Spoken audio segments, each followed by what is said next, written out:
Jack is running to outrun the storm, and the race has come to its darkest point with the end far away. He runs fast, doing his best to reach that point of exhaustion where thoughts are lost in physical reaction. The rain and wind coming in turn the bright evening into night in an instant. At the crossroads, he follows the path through the field. The leaves of the oil seeds cling to his ankles. The flowers stain his flesh with dirty yellow pollen and smell of death. The rain runs down his feet into his boots. Now the wind blows in his face and his limbs grow cold, drowning out the pain. Eventually, he finds shelter in a hedge, and his feet carry him down the grassy path by themselves, his mind slipping away from his body. He wants to run on, but he knows he must return home. Time will tell what he must do. When he gets home, it is dark and very late, and he hopes Caroline is asleep, but he finds that all the lamps are lit and his wife is in the kitchen. She lifts her head, and he wonders what he sees in those big brown eyes. Relief, panic, regret, pity, contempt, impatience with his histrionics. She comments on his shabby appearance, but he turns to the sink and without taking a cup, tilts his head and drinks from the faucet as if from a waterfall. Then he takes a shower and goes to bed. There is no room for self-pity here, and tomorrow life will seem better. But for now, he can't imagine how his life could ever be right again. Next chapter. Tuesday was Damien's day. Caroline woke up with thoughts of their meeting, and those thoughts occupied her as she got the children out of bed, dressed them for school, and sat them down to eat the cornflakes and eggs laid out in the kitchen by Jack, who had already left for work. She had little time for her own preparations, but she performed all her duties with the utmost care. She showered, put on makeup, did her hair, and put on her new business suit. Then she put the kids in the car and raced across town to Amy's school. As always, Amy rushed happily to the playground without looking back. Then to Ben's school, where he joined the throng of arrivals with apparent reluctance but no protest. Having fulfilled her maternal duties, Caroline tried to get to work on time in the traffic, determined to work 2 hours until it was time. She more or less succeeded. She concentrated on going over the wording of the contract and hoped very much that she was hiding her excitement from her colleagues. At 11:30, she left work, taking her iPad with her to stay in touch via email.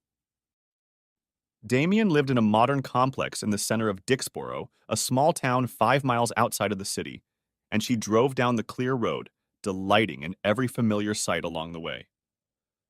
Damien was waiting for her at the door of his modern 3-story home, tall and slender, dressed in a mottled plaid shirt. Saying almost nothing, they immediately fell into each other's arms, and she carried Damien into the bedroom. Time was precious. Afterward, they ate the lunch Damien had prepared earlier, a salad with smoked salmon, shrimp, and avocado. As always, it was delicious, and she wished she had a glass of wine, but not only did she have to get back to work, she was determined not to lose her temper in anything involving Damien. Details and discipline mattered when dealing with this major issue in her life. The affair, and that was what Caroline called it for herself, was unexpected, unplanned, and the kind of thing she thought could never happen. Overcome with surprise, she realized that things would have to go her way. She would be careful. It would remain a secret between her and her lover, and she would not let it affect her family. She met up with Damien on her lunch break, stretched out with little time to spare. Communication was limited to work email and a phone bought specifically for that purpose and kept in the locked glove compartment of her car. Damien was mostly fine with these restrictions. It made it easier for him to keep his bachelor life in a compartment, and he didn't want to tie himself into any messy commitments. From time to time, they found an opportunity to meet outside these restrictions, but only when she was sure there was no risk. All this was happening unaccountably and through no fault of her own, and she wasn't about to make a drama out of the natural human instinct for love and friendship. Her love for Jack hadn't diminished one bit. Rather the opposite. Her cup overflowed with love, and as a consequence, she was able to pursue her husband and family life with more energy and enthusiasm than usual. Having come to terms with her fate, she became happier, more confident, and more alive to the world around her. This is what a woman should be, and she was surprised that it took her so long to realize what she was missing. Life went on as before, but more lively and purposeful. She paid a lot of attention to Jack to make sure her absences weren't having a detrimental effect, and it made her feel like they had never been so good together. She knew him so well and could be sure he knew nothing. He kept busy doing his own thing, spent a lot of time playing silly games with the kids, was affectionate around the house and in bed, and paid almost no attention to her explanations as to why her workday was a little longer, to make up for the flexible schedule for longer lunch hours. She appreciated Jack for his tolerance, kindness, calmness, skill with children, and resilience in adversity. He could help them with anything. She had always been able to read his feelings, and if there was the slightest hint of letting her adventures overpower him, she would end them. It would take moral strength, but she could handle it long before any real harm was done. Leading a secret life wasn't easy, but she handled it with flying colors. When she retired and became a grandmother, she would look back on that time with pride and pleasure. Living life to the fullest was everyone's duty. Nevertheless, the burden was upon her, and the secret life presented her with endless practical challenges. One of the pleasant aspects of her affair was the enthusiasm she and Damien had for theater and music, things that were completely outside Jack's range of interest. Jack hated all kinds of histrionics. It was his great weakness, while she enjoyed drama and showmanship, the outburst of emotion in dance and music, showmanship and performance. All of this was foreign to her work and family, and she only realized what it meant to her because of Damien. Damien often offered to go to shows, but she had to decline most of the time. It was too much of a risk and didn't fit within the discipline she'd established to protect Jack and the kids. She wasn't going to spend her evenings away from home, and she didn't want to risk being seen with her lover amongst the local crowd. She wanted Damien to get over it, and she didn't like the fact that he continued to insist on his own way. Excuses for prolonged debauchery were rare. Once Damien had taken a vacation when she'd stayed in London overnight for work, and they'd gone to the opera and spent the night in a hotel. Another time, Jack had to take the kids to her parents and leave them for the weekend. Normally, she would have gone with them, but in this case, she had a plausible excuse. She was coming home from work later than was convenient for Jack. She insisted that he go without her. Then it was decided that Jack would stay the night so he could enjoy her father's wine and not worry about going over the legal driving limit. "Come back early or the weekend will be ruined," Caroline said, as she kissed him goodbye, and within an hour of him leaving, she was with Damien. It was too late to get to the show, but they had a great dinner at a restaurant Damien knew and were together until 3 in the morning. She was in her bed long before Jack arrived, sleepy and wanting breakfast. In many ways, she and Damien fit together. They watched DVDs while they ate lunch, listened to music, and entertained themselves. They were precious moments when she felt completely herself, without having to behave to please others. Yes, Damien made demands, but they were an expression of his love, and her willingness to give him almost anything he wanted reflected her contentment. Of course she loved him. They never talked about Jack or where their affair might lead. What they had was too precious to jeopardize it. Even gift-giving came with certain rules. Damien could only give ephemeral or symbolic gifts, nothing that would later arouse suspicion. One could give a book she could buy herself, or cosmetics that Jack would never recognize as expensive, or food that would leave no trace. But no flowers or jewelry or clothes. And even when they went out to eat, which they did whenever the circumstances of their workday allowed, they drove far, and Caroline tried to choose something that wouldn't leave a mark on her breath, and eat it so that there would be room left over for an evening meal with her family. All that was left was to have a plan and stick to it. Damien made no secret of the fact that he was a bachelor by choice, explaining that it allowed him to keep his strictly masculine home as he pleased and entertain a large circle of friends. He was not attached to anyone, so he had no trouble introducing his lover to his friends as his girlfriend. At first, Caroline was wary and wanted to be sure that these friends did not know Jack or her other life. But she was used to being Damien's latest girlfriend and enjoyed the rare social outings, confident that all precautions had been taken.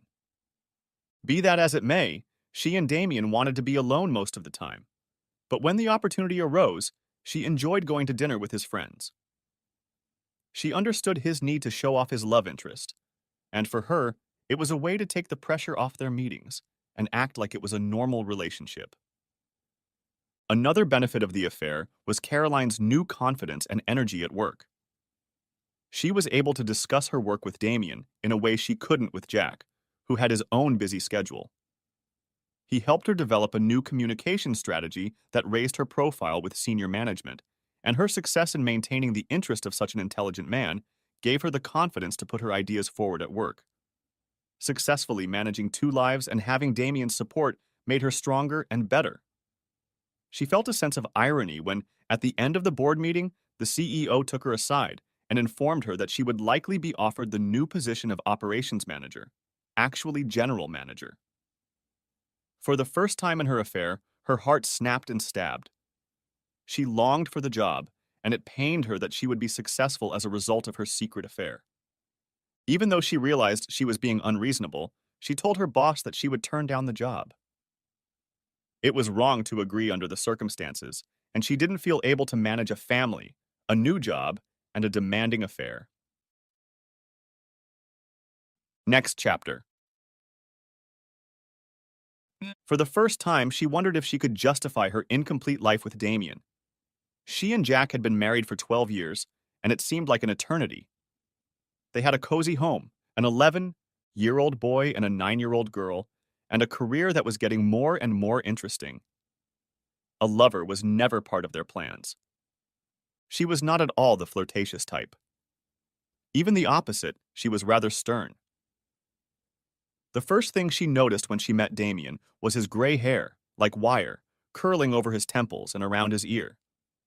His height was accentuated by a well-tailored, elegant aquascutum suit, a bright pink tie, and impeccably manicured nails.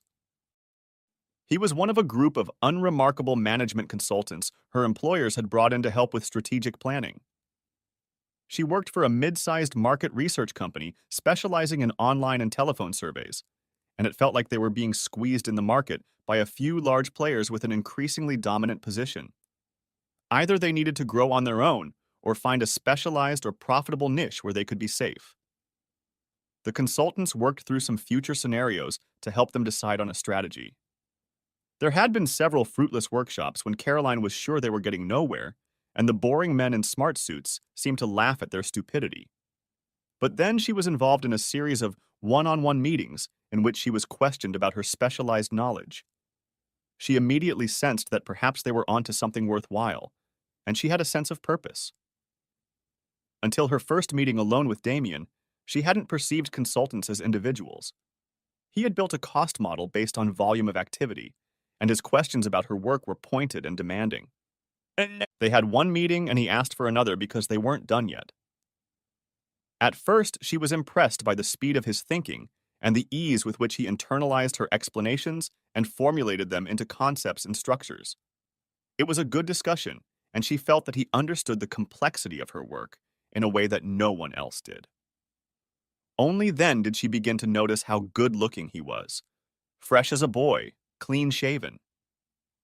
She figured he must be working out or out with his buddies in the evenings. She liked the fact that his exercise made him covered in healthy muscle, whereas Jack, who ran, was skin and bones from head to toe. His manners, too, were polished, and he had the calm, authoritative way of speaking adopted by counselors all over the world, never wondering what people were saying and always seeming to understand them. She could talk to him about anything. Later, when the project was coming to an end, he invited her to lunch, promising to informally familiarize her with the main findings and recommendations of the report. She was honored by his confidence. As it turned out, they spent most of the lunch talking about art and theater. In the first few minutes, in response to polite questions about each other, they discovered a shared interest in Broadway musicals. Caroline started to tell Damien about her family, but knowing it wouldn't interest him, she began looking for something more appropriate to discuss. It turned out that they had both been to an opera performance given by a local touring company from Glyndebourne. Musical performances followed, and soon nothing could stop their conversation. It wasn't until they were having coffee that they moved on to recommendations for business strategy. The recommendations were radical, and she listened with interest to Damien's arguments in her favor, immediately deciding that she agreed with him. By then, she had managed to get over the shock. It had happened at the very beginning of lunch, and she'd realized right away that there was no escaping her feelings. It wasn't that he was handsome. It wasn't that he understood her so well. It wasn't that he was cultured and intelligent. It wasn't that he had a brilliant career. He had all those qualities, but she felt a deeper, spiritual connection to the man she thought she should have known all her life.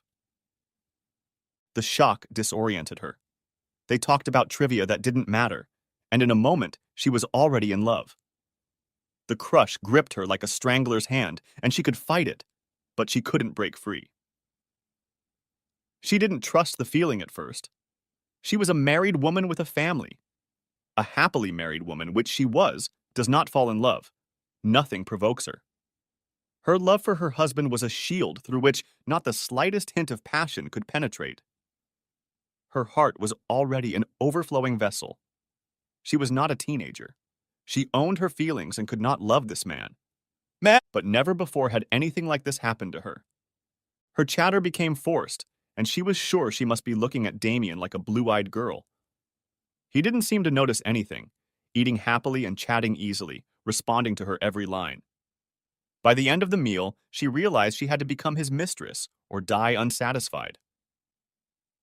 Her first thought was that she would have to leave Jack and the children and start a new life with Damien.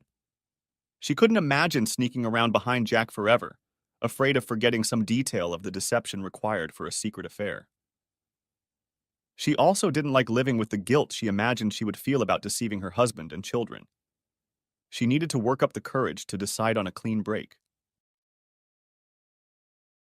A week passed, during which she and Damien exchanged emails intensely on their work accounts, not discussing the new strategy too much because the consultant's report had caused a heated fight among Caroline's executive board members. It shocked her that family life continued as before. She pulled herself together and looked into Jack's eyes, knowing that her love for Damien overwhelmed her to the brim. She wanted him to say something, to at least notice that something big had happened to her. He smiled happily and kissed her cheek. He saw nothing, knew nothing of the momentous change in her life, and instead of shame, she felt relief and satisfaction that she had deceived him. It was incredible. She had fallen in love with a stranger, and her husband had noticed nothing. How could he have been so careless about something so important to her? She felt a surge of pride in her superiority. If Jack hadn't noticed anything, how could he have been hurt by her action? She and Damien agreed to meet again under the pretense of discussing one of the many issues raised in the consultant's report. She'd arrived at the restaurant, and instead of a business handshake, they'd fallen into each other's arms. They couldn't stay on their feet and could barely sit still during the meal. She fiddled with her food, and he looked at her with cruelty. They had nothing to say and left as soon as they could. Damien drove them out of town and down the winding paths to the hay pasture. It was all consuming, and there was no guilt. Then they only headed back to town when the sun was behind the hedge, and they were in the shade. Next chapter. Are the kids ready for school, honey? Caroline whizzes around the kitchen between various preparations for the day, running the washing machine and bagging Ben's sports kit, brushing Amy's hair while she eats her cereal, and asking her about her new teacher. Jack finishes his coffee, clears the table and loads the dishwasher, calls the kids to order, says goodbye to his wife, and leaves the house. It's going to be another long day. He works with manic intensity, doesn't stop for lunch, and continues until 7. Then he gets in the car and drives home. Dinner is waiting for him there, but he goes to the bathroom and splashes water on his face before finding his children. Betrayal catches up with him suddenly, and Jack finds solace in running and the company of Ben and Amy. What better antidote to the cynical manipulation and betrayal of adults than children absorbed in play? He plays a computer game with Ben and reads a story to Amy. He's putting himself out there, not least so that he doesn't have to think about where Caroline is. When Amy asks if she can stay until her mother arrives, he replies, "Not tonight, dear. Nah, she may be a little late, and you can say hello to her tomorrow morning. I'll read you another story." She cries a little, but soon calms down and falls asleep. Now Jack has nothing to think about but Caroline and what he has to do the next day. He sits in front of the TV and still can't figure out how she did it. Where did she find the strength, or for that matter, the time, to have an affair while working full-time and raising a family? Tomorrow, Jack is going to deal with it one way or another. He's not sure it will make a difference, but he needs to know more. He suffers from the fear of loss and loneliness, but the anger deep inside protects him from despair. He will not be ruined by the stupidity of others, nor will he act in anger. He will live as if nothing has happened until he is ready. Only then will he act. It's about 10 o'clock, the news is on the TV, and he hears the front door click open. "Hey, honey, are the kids in bed yet?" It's Caroline, bright and alert even after a long day at work and a lover to propitiate. How does she manage it? And has she realized she started calling him cute? "It's so good to see you, Jack. I hope you had a good day." "I'm tired. Hot chocolate and off to bed." "What a day. Are you ready to join me?" "You look awful, honey," he says, stepping back. "Like you've been trampled by a herd of buffalo. Been fighting for the team again?" She throws him a strange look. "I never understand a word you say, Jack. Our clients are mostly very civilized, and I never get into a fight." Jack smiles inwardly, amused that Caroline can't understand the literal meaning of his remark. When he first discovered her lies, he had decided to act as if nothing had changed. But he soon changed that rule, and now prefers ambiguous remarks designed to upset her without making it clear that he knows her secret. It works every time, and she backs away in confusion. The knowledge came in the form of tawdry details after a period of growing doubt. It actually started with her calling him cute. That's what she'd called her boyfriend when Jack had first met her at university, a boorish lout who hung around her without any conversation or manners. She lost him after a semester, and about a year later became Jack's girlfriend. The word sweetheart never left her lips. First, she jokingly called him my buddy, then my lover, then dear and dearest. Now she had apparently forgotten that the word sweetheart had negative associations, or even that she hadn't called him that. That was until she met the Amazon. A few weeks before Ben's birthday, they were discussing what to buy him as a present. She found a computer game they thought he wanted and asked Jack to check that it was the right one. He took her seat at the computer, which had the Amazon page open, and started reading the specifications. He said he thought it was right, but Caroline was off somewhere.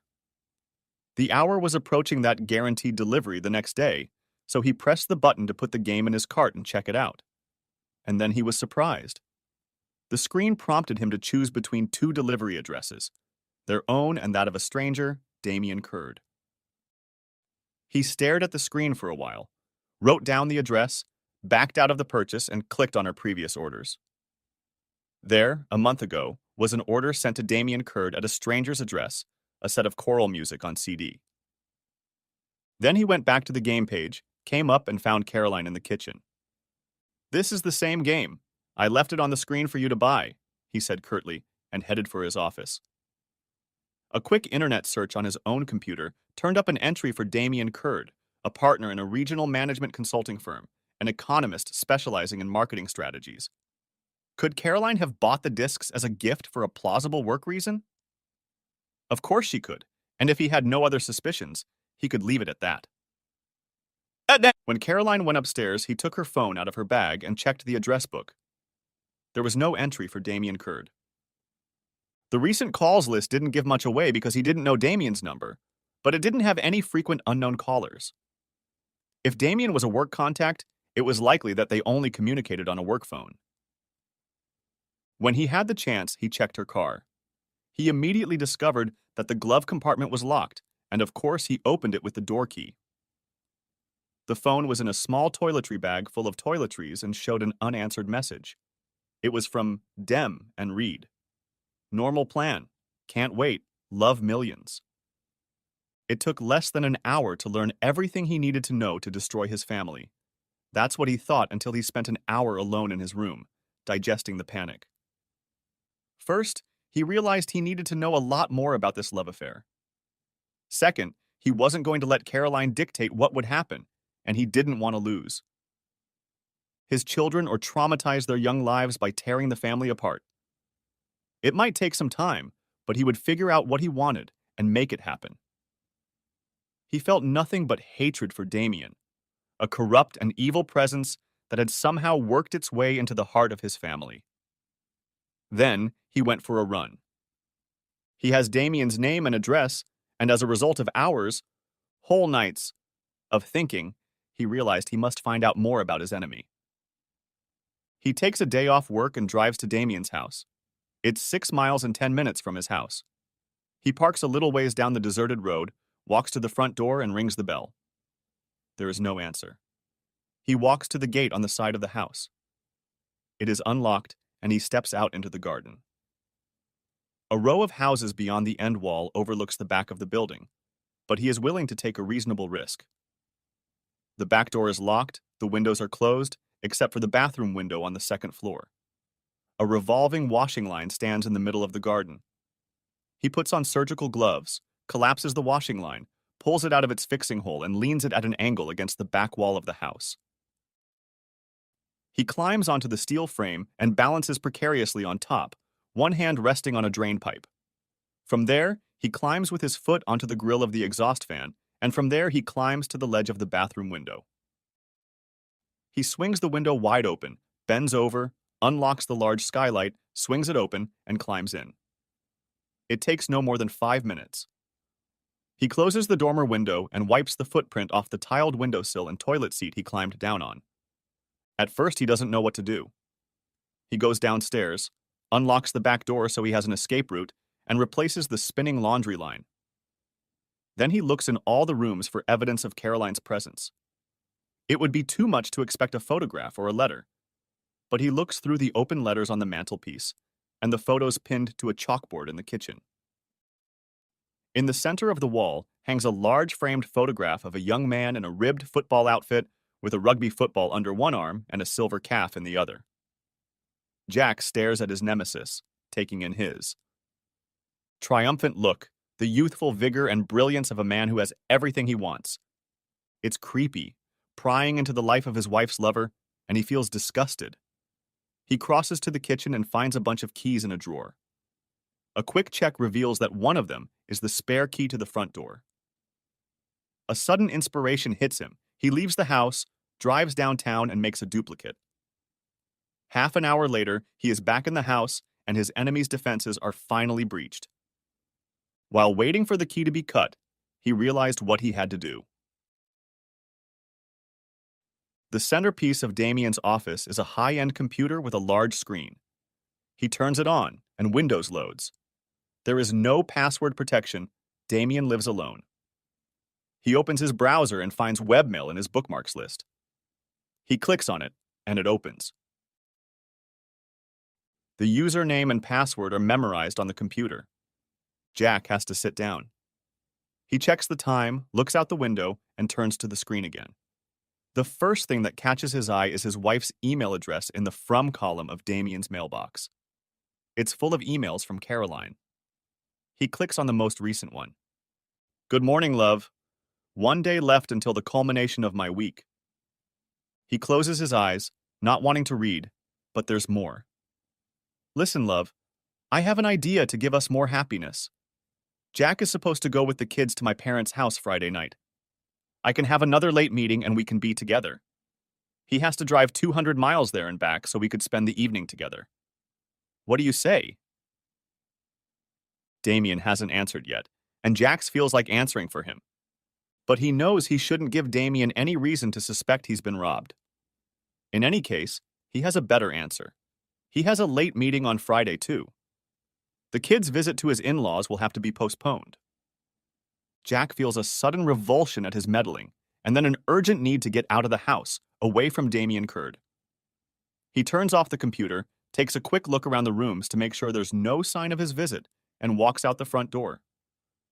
At home, he has a lot to think about. He texts his wife, "Leaving early. Pick up the kids from school. Trouble on Friday. Late shift. Taking the kids to my parents Saturday morning. Okay?" If he needs any more proof of Caroline's viciousness, it's her reaction. She can't hide her disappointment and wants to punish Jack. Of course, she can't explain the reason for her bad mood and instead finds faults in everything he does. She pushes away a dish he has prepared and tells him that it is unfit to eat. She then reprimands him for giving the children sticky molasses pudding. The children yell at her in a rage, and she slaps Ben. "What's the matter, honey?" says Jack. "Did someone interfere with your indomitable will?" "Don't call me sweetie," she snaps back. "You know I don't like it." Later, as she waits for him to read her a story, Amy says, "Why is Mommy mad at you? You're the best daddy in the world, and I wish she wouldn't." "She's having a hard time," Jack replies.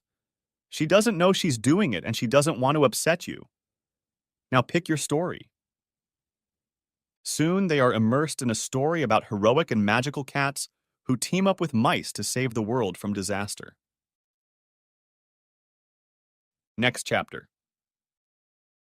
Jack wakes up on the day Caroline meets her lover and wanders around the bedroom, watching curiously as his wife gets ready. As far as he can tell, she doesn't do much except frown at his unfamiliar delay. Finally, when she's dressed and about to leave, she says, "I'm sorry I was out of sorts last night.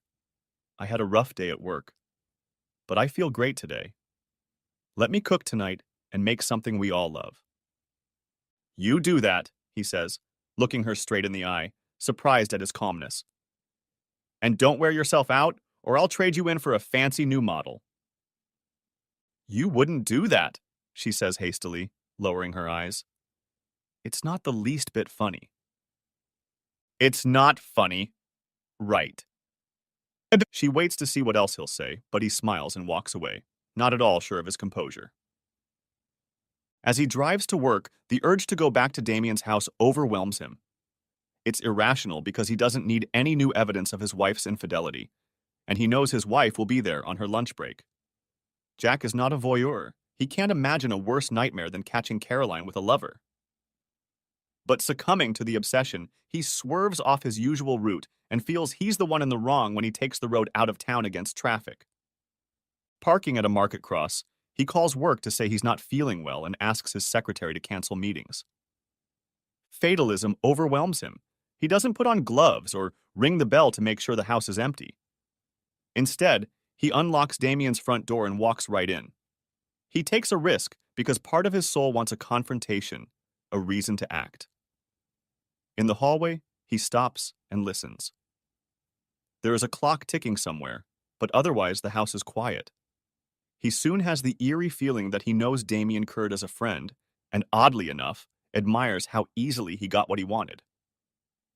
Heart pounding frantically, he quickly looks around, turns on his computer, feeling an urgent need to find out from his email how the novel is progressing.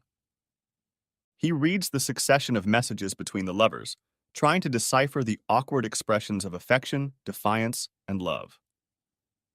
And there is no doubt that they love each other.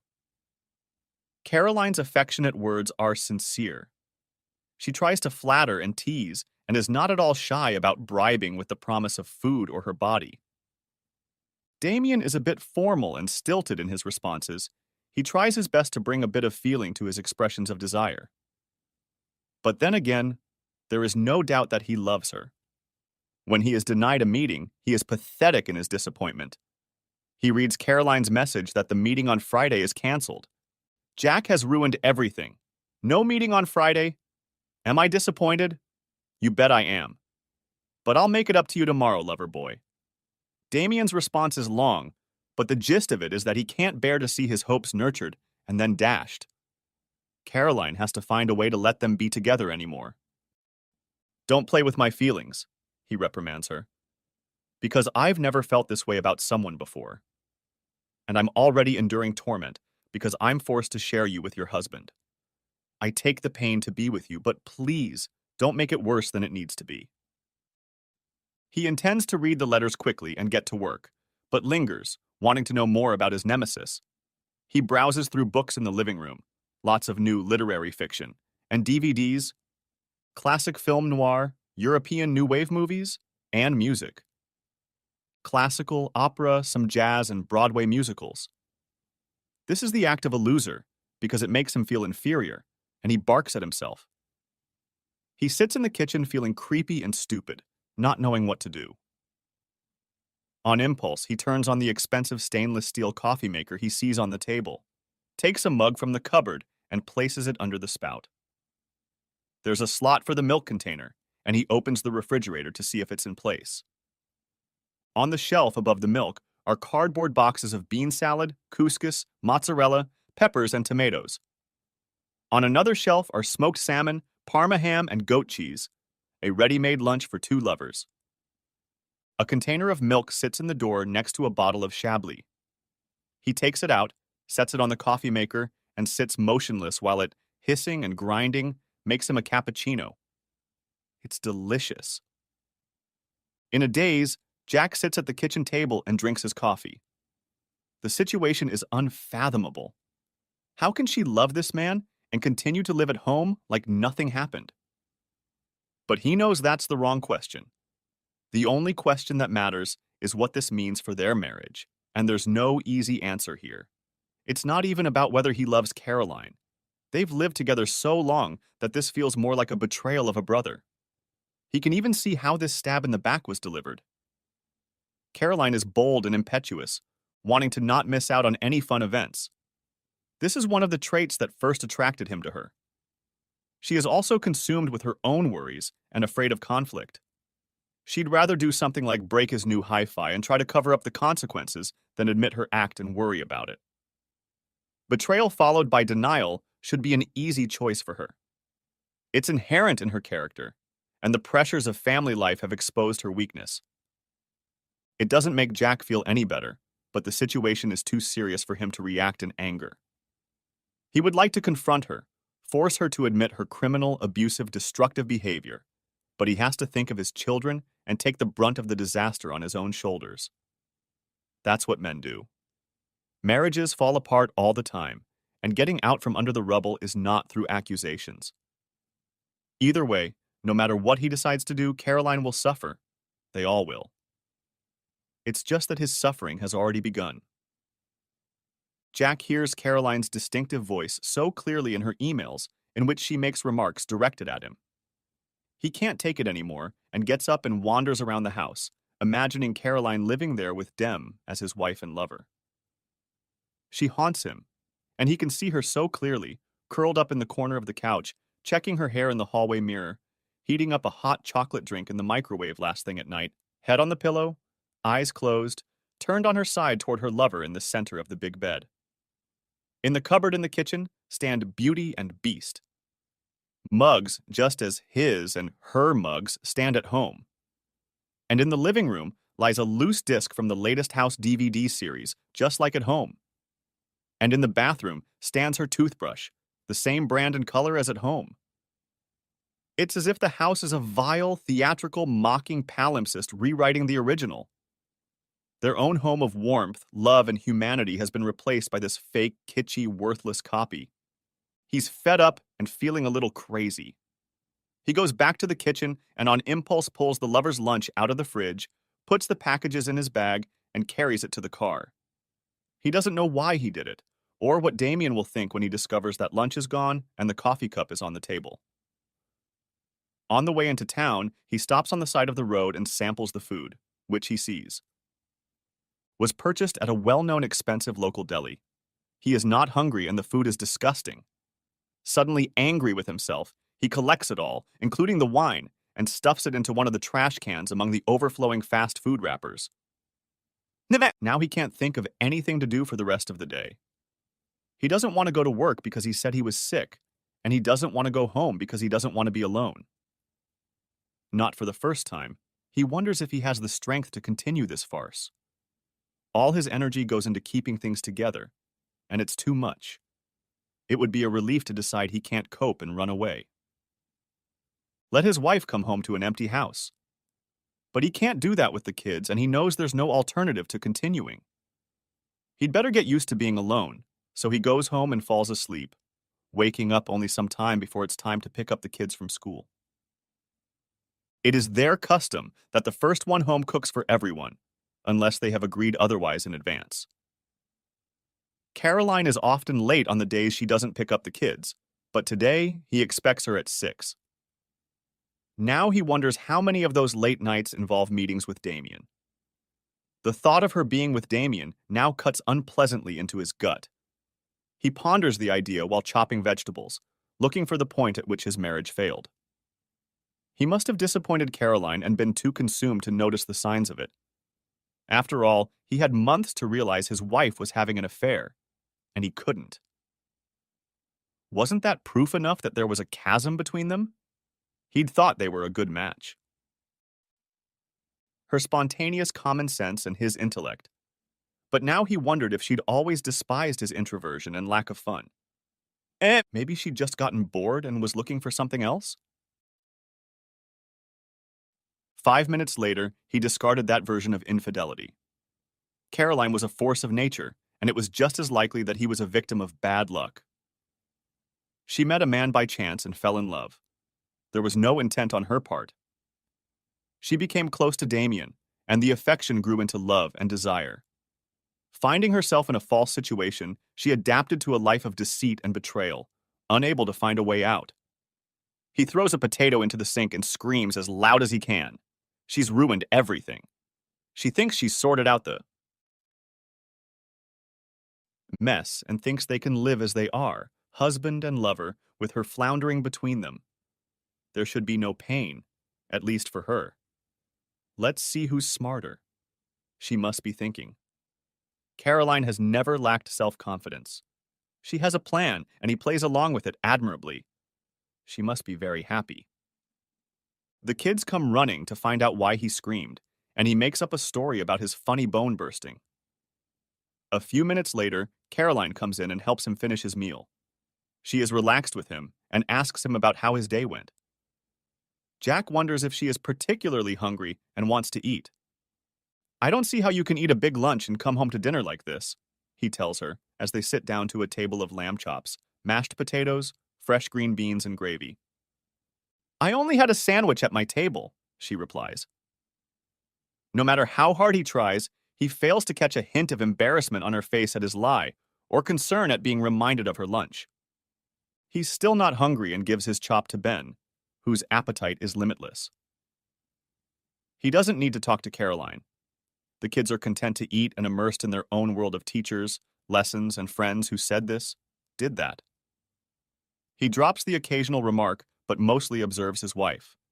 She changed into her work suit before joining the cooking and is now wearing a shapeless black top and pants, her hair pulled back and her makeup washed off. She doesn't need to look good for her family. She is relaxed and happy, making remarks to keep the children talking and occasionally casting a glance at her husband. He meets her gaze. "I went out at lunchtime, went to Dixboro, where I remembered there was a traditional hardware store in the street behind the market cross." "Why did you do that, sweetheart?" She's very good. Apart from the fake endearment, there's not a hint of worry or embarrassment, and she hasn't lowered her eyes once. "To see if they had a spare cast iron fireplace grate that would fit our hearth. No luck, but they figured they could get one if I took measurements. I'll probably go back next week. It's a nice little town. Much quieter than here. Maybe we should move there. It's not that bad of a commute." "I don't think so, dear. It's hardly convenient for the schools, and I like it here." "The kids won't be going to school forever. Then we can do whatever we want." Is there a hint of a question in her look? Why is my boring, imagination-deprived, humdrum, dependable husband suddenly saying these things? He lowers his eyes uncertainly and stares at his plate in concentration. How could she do this? He knows his wife, but he can't explain it properly. She is risk-averse and never complains of boredom. Moreover, her work never leaves her time to do anything she would like to do. What she has done is like a form of mental illness. Schizophrenia with 2 personalities, good and evil, working in tandem, mother and whore. two roles interchangeable and equally suited to her inner self. He just doesn't know her as well as he thought he did. And he's not at all sure he still likes her. She's not his friend. He lies in bed thinking that his marriage defies all explanation. This is where sane couples break up, when faced with an incomprehensible fact that causes incoherent, unspeakable thoughts. Why endure the pain? Why try to understand it when destruction provides a way out? Destroy the marriage, and the problem disappears. He should do it, but he's still not ready. What stops him is fear. Fear of failure and loneliness. He knows he's pathetic. Next chapter. Living a lie has made Caroline a victim of unfamiliar fears. Everything that was said, by herself and others, was scrutinized to make sure there wasn't a chink in her protective armor. The more successful she became, the more important it was to maintain her success. She no longer asked herself why she did it. It was enough that it had happened, and now she and Damien had to let the affair run its course. She loved Jack and her family, but she loved Damien too. She couldn't leave him.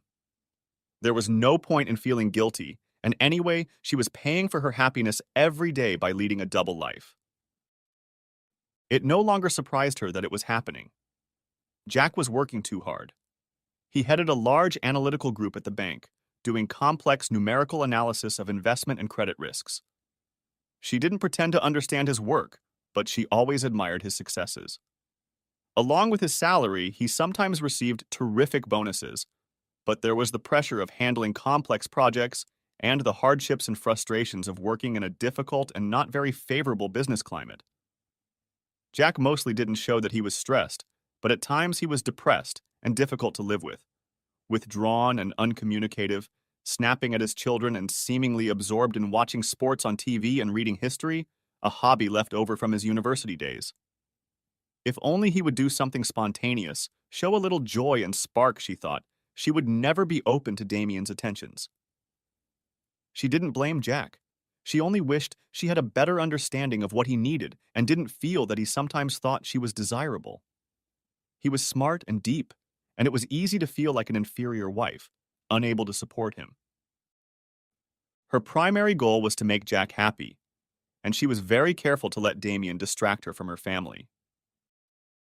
Yes, there were times when on weekends she would get out of what she had once enjoyed doing with her family, but she was hard on herself, and it rarely happened. Most weeks, she only saw Damien during lunch, and the fleeting nature of their encounters made them all the more precious. One of the special benefits of their relationship was that with Damien, there was no need to negotiate and compromise endlessly over the little things in life: who would pick up the kids, who made this mess, why didn't you buy milk when I asked you to, how did you manage to lose my new gloves? She and Damien made their demands bluntly clear to each other and found that they liked the result. Just getting in the car to drive to his house relieved her of the pressures of life, and by the time she arrived, she felt 10 years younger. She couldn't think of anything more blissful than the first embrace and caresses upon arrival, the keen anticipation, the rapid buildup and release of passion. Then, as they cuddled or sat on the couch over dinner and DVDs, the time spent with Damien seemed completely separate to her. So complete, so perfect, it was impossible to think of him as harmful. Caroline would return to the family after these escapades invigorated and full of love, seeing everything in a new, clearer light. The first minutes alone with her husband always passed under tension as she digested the irrational fear that he must know what she had done, that it was imprinted on her flesh, that the blush was still on her face and visible to all. But he kissed her calmly or patted her hand with gratuitous humor, as if nothing had happened. I was just having fun with another man. She wanted to scream. But of course she was content and relieved that Jack hadn't noticed anything. Her worry about one or two things was simply the result of her obsessively trying to cover her tracks. Jack's greatest shock had come when he told her that he was going to Dixboro at lunchtime. She wanted to believe that she was horrified that she had avoided disaster, but she knew that wasn't true. What she experienced when Jack told the story was not horror, not guilt, but pleasure. The elation that a diver or bungee jumper feels at the moment of rescue from disaster. Success made her merciful, and she felt compassion and sympathy for Jack. Having won, she wanted him to get better. Until next time. It was harder to find a balance with Damien, who showed signs of anxiety and vulnerability as the affair moved from early infatuation to obsession. He loved Caroline in a way that made it hard for him to let her return to her husband. His position was the least secure, and he wanted to be with her always. When he hinted at this, she nonchalantly brushed him off. Dem, it's an affair and we're fine. You see me far more often than most lovers manage. We've got it all worked out. The main thing is not to be greedy. But I'm alone when you leave me. You don't realize how hard that is. Give me a break, Dem. You're the one who wanted a bachelor life with no commitments. We're doing really well, so you don't have to ruin it. If only we could have a weekend away. That could be fixed with a little ingenuity. No. I think you're tough. That's an advantage. I have to be. Once we were lying cuddled in Damien's warm bed, he said, Are we doing it right? Or is this just a dream? I can't bear the thought of you suddenly vanishing into thin air. Don't worry, she replied. What we have is fine, and we know how to make it work. We'll be fine. But it's so risky to live such a secret life. One mistake and we're finished. Unless you leave your husband. I'll never do that. But we won't make a mistake. And even if we do, everyone will survive. Life is too good to make mistakes. But if your husband found out, how would you handle it? He'd never find out. He trusts me. That's his style. But if he did find out, he's a reasonable man, and I'd make him see it from my point of view. I want to spend more time with you, not less. I see so little of you, and it's not enough, considering how much you mean to me. We have to maintain discipline. We agreed. That way we'll be safe. If we can't spend the weekend, I want a whole day together when there's no time pressure, when we can relax, and I'm not thinking every minute about you going back to your husband. Pull yourself together, Dem. You're getting jealous. Someday the opportunity will present itself, and we'll have a great time. But you have to be patient. This month. We can hope. When he shook his head with a sullen look, she grabbed him and pulled him to her. Damien's seductiveness was unsettling. It wasn't at all what Caroline wanted from her lover. His role was to stay strong and understand that her husband was a man who needed protection. She warned Damien to knock it off and rewarded him with a day together. As he said, they just had to figure out how to do it and pick the moment. But she resented his attitude and thought he was selfish. He knew she loved her husband and her family because she had explained it to him from the beginning. She had given him so much, and he had no reason to resent it. And if he was having a hard time dealing with the emotional pressure of having a lover, he had to think about how much harder it was for her. Nevertheless, she was touched by his love in ways she hadn't expected. Of course she loved Dame. She wouldn't have an affair with a man she couldn't love. But her worries about having an affair were nothing compared to his uncontrollable need for her. He wanted to shower her with gifts and carry her off to possess her indiscriminately. A lot of it annoyed and frustrated her because it was unrealistic, but she loved feeling that she meant so much to this man. There were few women in the world that he would love as much as he loved her. His demands caused something akin to guilt, because the only person who hadn't complained throughout was Jack. She didn't think Damien deserved more of her time, but she knew that in order to stay on track, she needed to devote more time to her family.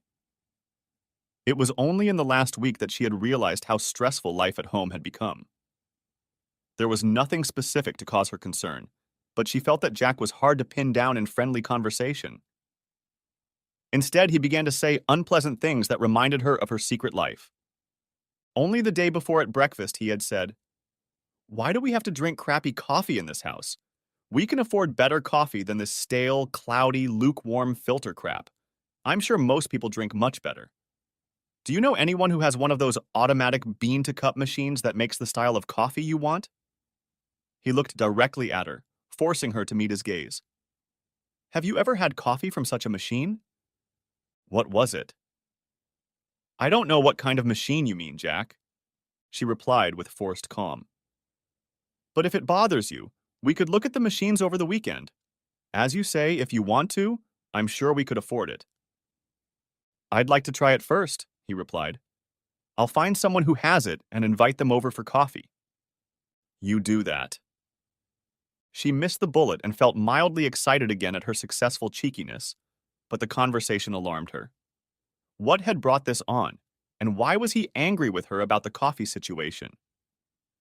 As far back as she could remember, he was the one who had bought the filter coffee maker that he now thought was so substandard. Back home from Dixboro, Caroline rushed to keep up with family life, cooking meals and running around after the kids. The day Damien disappeared from lunch, she made a special effort and was so busy that she didn't immediately realize that Jack hadn't come up to greet her. What had happened to him? She pushed her worry aside and went about her motherly business. Although Jack didn't seem to know what she needed, she would try to reconnect with him later. When she wanted to go to bed, Jack was working on the computer. She suggested a drink, but he wouldn't join her in the living room, and the idea was forgotten. When the usual bedtime came, he was still working on the estimate for the job. He usually put the work off until later and got up early if necessary to finish it. This time he said he would continue working while all matters were fresh in his mind. Caroline went to bed alone. It bothered her that the affectionate touches that had so often been part of their marriage were now a rarity. They were both busy, and the glue that held them together were the small moments of intimacy. A peck on the lips, a quiet, reassuring caress, a hug at night or while waiting in the kitchen for the kettle to boil. By their very nature, these little actions were unplanned, so it was natural that sometimes there were more of these moments and other times less. She could hardly recall if Jack had initiated such touching after the weekend. Making love was a less reliable test of feelings. They didn't make love after the weekend, but they often missed the opportunity during the week. They always made up on the weekend. Caroline decided that the answer to her fears was simple. Get Jack into bed with her. The next day she cooked dinner, and when Jack arrived, he ignored her greeting and went into the garden where the children were playing on the slide and started a game of roughhousing. What was that? Caroline wondered. She finished cooking the lasagna, set the table, and set out the bread and water. She added some olives and balsamic vinegar, which Jack liked, and called everyone to sit down. The kids were hungry, they had a lot to say about their day, and it was all good. When they had finished, she washed and bathed the children and made them brush their teeth, as she usually did when she was at home. Then Jack took them to bed for a long time, telling stories and chatting. In the meantime, she gave herself a bath and put her thoughts in order, realizing that it wasn't enough to just follow her plan, but that she had to live life to the fullest. That meant she had to give Jack her full attention. Eventually, he came down the stairs and she was sitting in the living room in her robe with a magazine. Would you like a drink? She asked, smiling affably. Not for me. I have to be on the lookout tomorrow to deal with the circling sharks. Trouble at work? I have an idea to relieve the stress. She rose from the couch and headed toward him. Startled, he stepped aside and pointed at her. I've told you so many times not to put your glass on that polished coffee table without a coaster. What was going on? She couldn't remember him ever saying anything like that. Come on, Jack, don't be rude. We don't care about little things like that. It's pointless in a house full of kids. She focused and kept her composure. Are you going to bed? It's getting late, and I thought it might be nice to get us to bed early. Jack shrugged dismissively. I have a cold and I don't want to catch it. He turned to her and she looked at him uncertainly. Indeed, between husband and wife, one need not worry about the transmission of a cold. Maybe, but I'd rather stay away. It's an unnecessary risk. She pulled away, embarrassed again that Jack might be saying things that touched on her secret life with Dem. Next chapter. Jack realizes that his plan has not yielded the results he expected. At home, his relationship is strained, just as he had planned, without compromising the children. Caroline certainly realizes that she has no hope of leading a double life in a comfortable equilibrium. But on the other hand, there's no stopping her from having an extramarital affair. He has to up his game. He sees that they are now seeing each other twice a week, perhaps a consequence of the frustration Caroline feels over Jack's denial of affection. Maybe it's a way to win, to make things worse. So much so that worse can only get better. Caroline should surely realize by now that there is an imbalance in her relationship. Her husband and lover are not equally happy with each other. If she values her marriage, she must make every effort to save her husband. The problem for Jack is that she shows no signs of realizing this. He reads his daughter a bedtime story and sits on the edge of the bed watching her sleep. Tears cloud his gaze as he realizes it's time to act. He must be bold because what follows will be highly unpredictable. He has calculated the risks, and they are not too favorable, but in any case, he has no alternatives. He could lose everything that matters to him. Not only is his life at stake, but everyone he cares about. Fear is unacceptable, and he must show courage. He knows what he must do. Part 2. Caroline rose in the morning in London, discouraged by the complexities of her life. Jack was up early too, and she was confused by his calm and purposeful actions. He made breakfast, listened to the news on the radio, prepared lunch for the children, packed their sandwich boxes, got them out of bed, and dressed them in school clothes. It was all routine, but she wondered what had changed and why she felt uneasy. "What's up, Jack?" she finally asked when she finished fussing and got ready to leave. "Busy day. Lots to do." "Work? Sorry, I can't come back today. It's not fair that you have to run to school in the morning and evening, but I'll catch up next week." "No problem." "Jack, you need to take more care of yourself. You work too hard and never relax. When I get back from this trip, I'll make sure you can have some fun."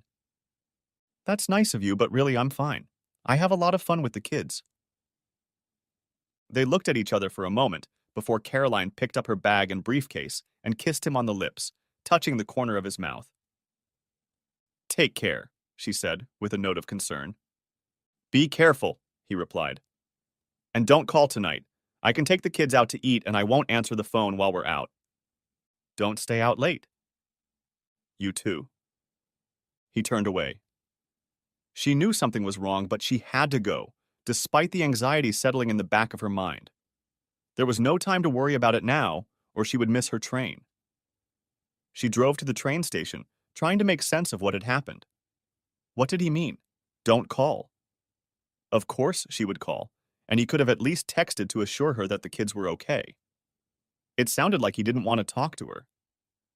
Relieved, she boarded the train and at least put the family confusion behind her for the time being. Damien was waiting for her, and as always, he was gorgeous, both soothing her worries and bringing an anticipation of adventure to the day. He was in high spirits.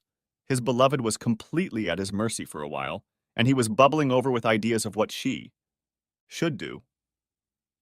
They quickly agreed on an itinerary: shopping in the morning, lunch, check into the hotel, afternoon rest, evening performance of Cole Porter's highly acclaimed West End musical Anything Goes, dinner, bed. It was a dream day. They stopped for lunch, anticipating an afternoon at the hotel. Damien found a swanky oyster bar in Fitzrovia and suggested she have champagne. She would have preferred to keep her head clear, but agreed to have a glass with smoked salmon and cream cheese in an artisanal brown bread sandwich. They sat on high stools at the bar, leaning against each other. "Here's to many such happy days," Damien toasted, clinking his glass against hers. Before she could respond, his phone rang and he ruined the moment by answering it. She sipped her wine, took a bite out of her sandwich, and watched the color fade from his face. What the hell? He stared angrily in front of him, holding the phone to his ear. "Are you sure? This can't be happening. A letter from me? But I'm not at work. I haven't looked at my personal email since this morning. There must be a mistake. I'll call you back. Damien put the phone down and pulled out his iPad. What's the matter, Dam? What's wrong? He didn't answer right away, but began fiddling with the iPad. Just give me a minute. Something's come up. She stared at him, forgetting about her food. This was no ordinary work problem. He fiddled for a few minutes, then picked up his phone and called. I can't see the message. There's nothing in my inbox. Are you sure it's not a scam? Send me a copy. He hung up, but before she could say anything, the phone rang again. This time he looked grim, listened silently, and ended the call with yes, sir. Now he had time to look at her, and he felt himself getting angry with her. Someone is playing games and this morning sent a message from my personal email account to everyone on my contact list. Apparently it says we're having an affair and claims we met at your work. But how could they do that? And how come the message was sent from your email? Caroline was lost in speculation about what Damien was telling her. You mean, some bastard hacked into my account, told everyone about you, and made derogatory comments about your employers as if they were my professional views. That was my boss talking. The letter has already been copied to your people, and they demand to know what I've been up to. Hell. You know how some of them hated our references, and now they're demanding to know if I've been honest with them or allowed you to unduly influence me. They stared at each other. Her mind had softened under the influence of romance, but Caroline was still trying to comprehend what had happened. It couldn't be serious. It must be a mistake that would soon be sorted out. So what if people at work knew about her and Dem? Did it matter? Of course it mattered, because of Jack. Every few moments a text message popped up on his phone. He glanced at them and at his iPad and shook his head. Look, Caroline, I have to go back. But you can't! Caroline fought back tears of frustration and growing panic. How could this affect us? Come on, Caroline. It had to be your nasty husband who did this. It's obvious if you think about it. Remember the lunch that went missing from my refrigerator? He stopped and thought for a moment. Yeah, that's the one.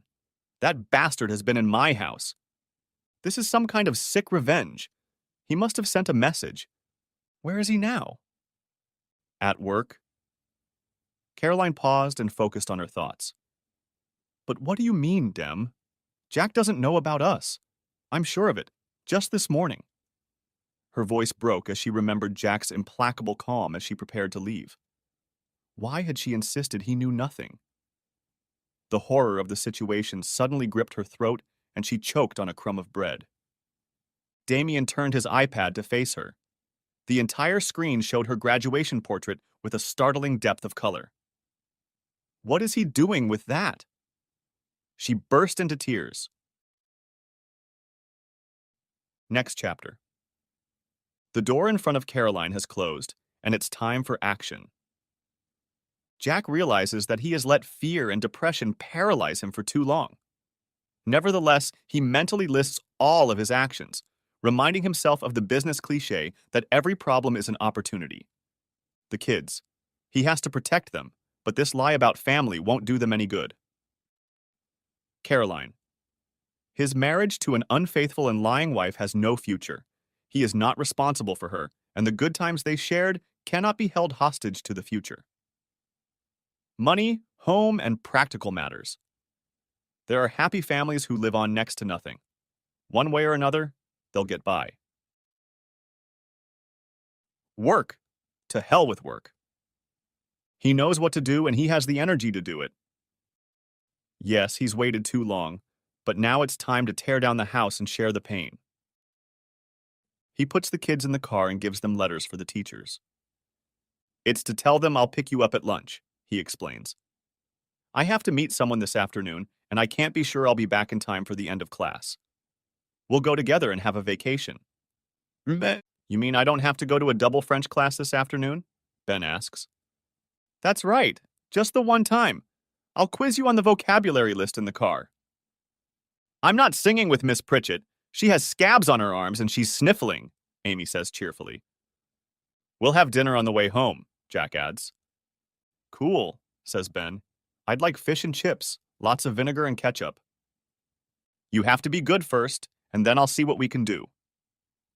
The mood in the car picks up and they sing songs as they drive to school. Jack drops them off and drives down the road to Dixboro again, but this time without the pain and confusion of previous visits. He stops right in front of Damien's house, puts on surgical gloves, rings the bells, and after a pause, pulls out his key and enters the house. He goes to the computer and turns it on. Opening Damien's email, he goes to the sent file and looks for a message he's already seen.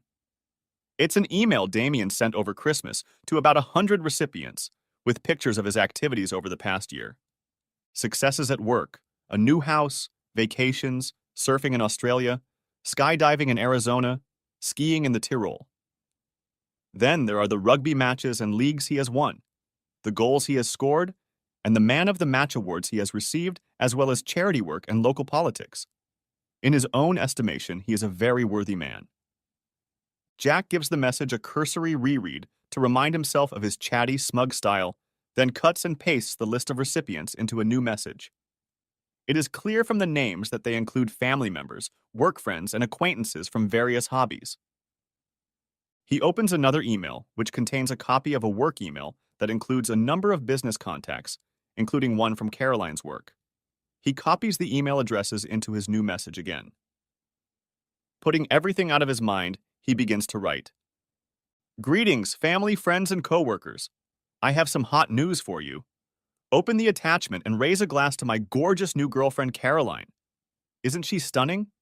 And what a great time we're having. You bet she never lacks energy.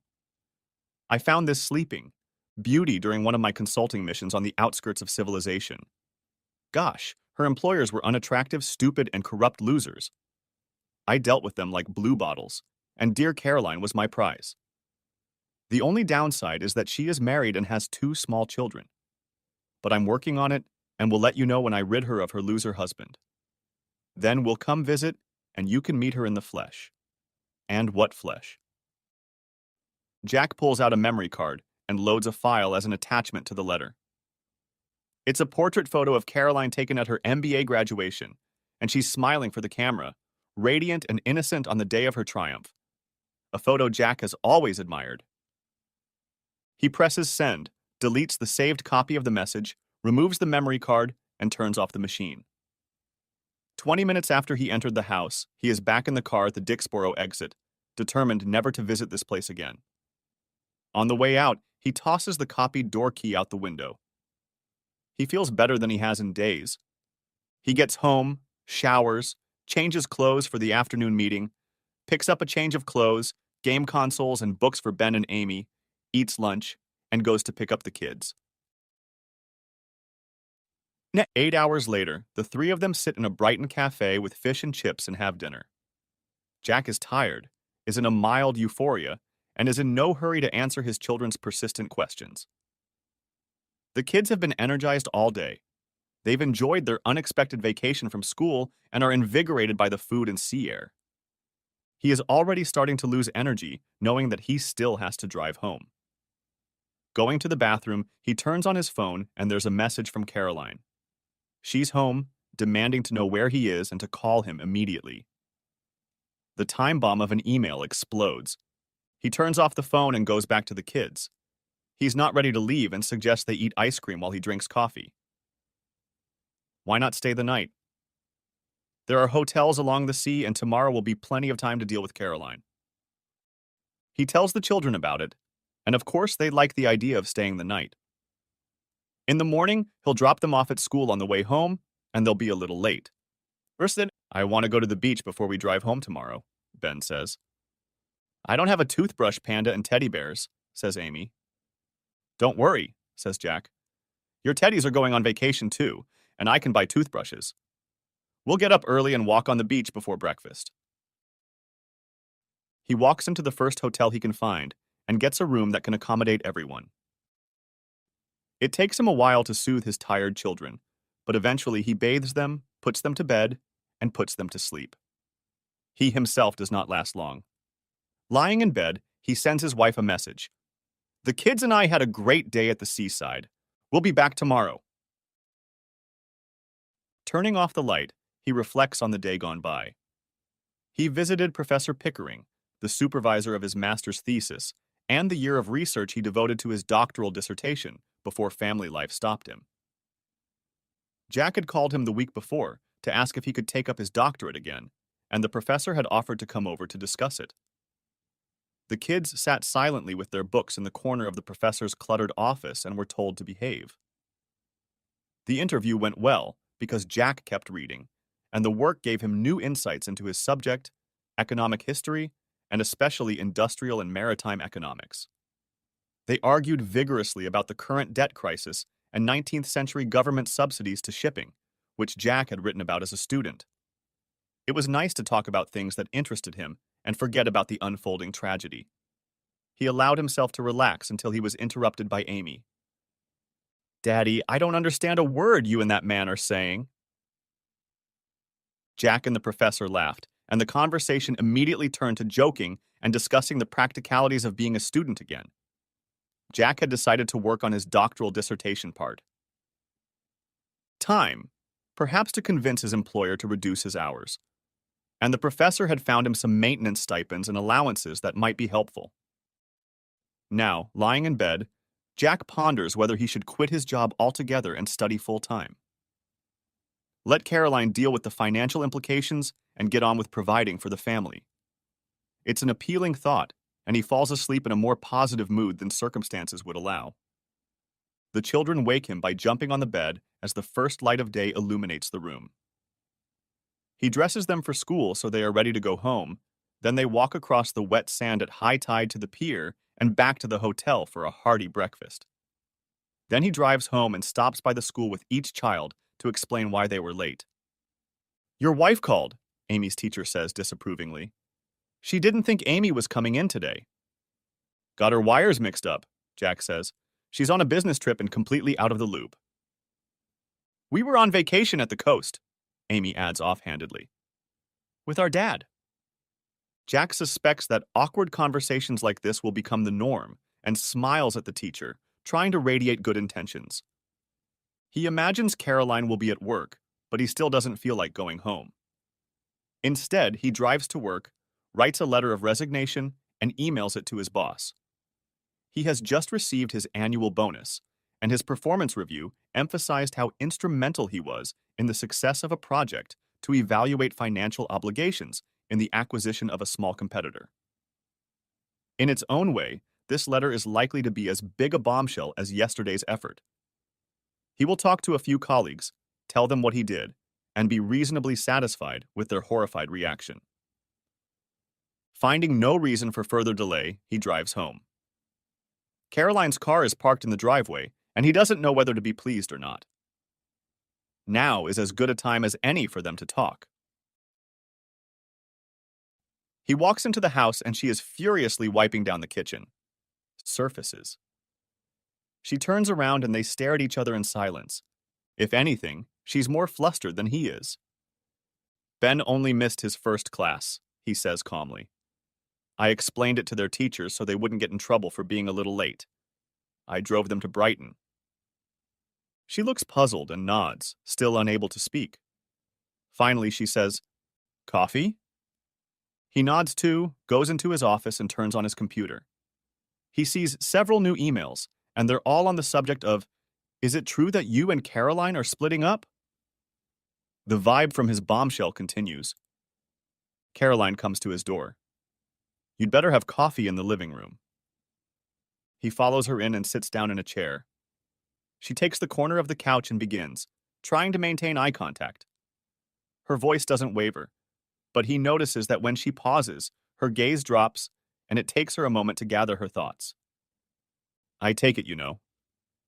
He nods. "And that you sent the letter." He answers nothing.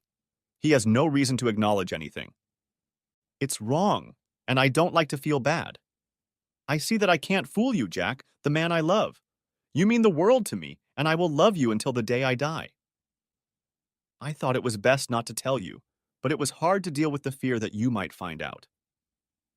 Damien and I discussed it every which way and would eventually decide that you should know. One way or another, you found out. Damien and I are dating. I love him. I love you too. And yes, we have been in bed. I have to tell you. Please don't take it personally. I wanted to tell you before, but I was afraid of hurting you. His wife looks down at her hands. Bold and defiant, she raises her eyes, but only meets Jack's gaze for a moment. After a while, she continues softly. Damien is a good man, and if you gave him a chance, you would like him. You'd have a lot in common, and he treats me well. He makes me a better person, and you would benefit from that. He likes simple entertainment, dinner, movies, walks in the park. We spend a lot of time in the park. I watch the daffodils and roses come up in bloom. I know you think I'm obnoxious, but he listens to me and helps me sort out my thoughts. He lets me spoil him and tells me I am a star and a beauty, and that you are such a lucky man. I come back to you on top of the world, and I am so happy. I have so much to give you. Life is so full. I thought you must have noticed. He shrugs. I noticed you were cheating on me. How could you think I wouldn't? She shakes her head but hesitates to speak. How long have you known him? She looks at him now. Only 3 months, since we fell in love. And when do you date? When you don't need me. I've been squeamish. She smiles, soothed by her conscience and emboldened by the minimal acknowledgement implied by his questions. Please, I love you very much and I don't care what you think. I'm so glad you're not angry, but you're too deep to read. Tell me what you're thinking. I'm thinking that I'm dead. No. I'm thinking about what you've done, and can you really be so stupid? He was unintentionally frank. What is he thinking about? Rage comes and goes like a low-flying warplane, leaving his heart in a frantic rhythm. It's a conversation no man should have to endure. Jack, you won't suffer. Let me be free. There's a part of you I've never had. I need company, friendship, fun, and you've never aspired to that. But Damien likes my playful side, and we have a great time. You need peace. You enjoy sitting alone with your books and your thoughts. That's the time I give to Damien. We'll make it work. Does she want him to agree to her cheating? Jack is aware of sudden physical reactions, like a soldier in the moments after a sniper shot, making feeble attempts to figure out where the bullet hit. He is cold and nauseous, and a stupor is building in the back of his mind, like a premonition of death, a shutting down of reliable internal mechanisms, of vivid thoughts that are not his own. This conversation has been worse than he expected, and the feelings he had suppressed for so long are now out of control. Caroline watches in horror at what is happening. I can see that you're hurting, and I'm sorry that I caused this. Neither of us planned this, and it's very embarrassing.